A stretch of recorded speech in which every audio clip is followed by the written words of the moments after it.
आणि आता मी भाडे के टट्टू हे माझं वाक्य परत घेतो आणि त्याला सुसंस्कृतपणे भाटक गदर्भ म्हणतो. भाडे के टट्टू नाही, भाटक गदर्भ.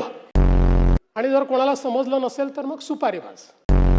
परवा मी विधानसभेमध्ये भाषण केल्यानंतर अनेक लोकांना माझ्या भाषणाची मिरची लागली.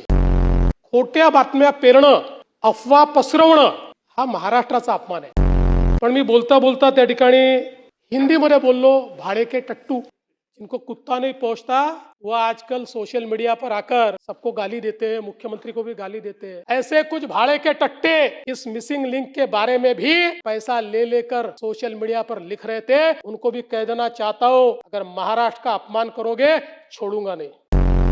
हिंदीमध्ये बोललो, भाडे के टट्टू. काही लोकांना त्याचे दुःख झालं आणि ते म्हणाले मुख्यमंत्र्यांनी सुसंस्कृत बोलायला पाहिजे होतं. म्हणून नानाभाऊ जाऊन मी अभ्यास केला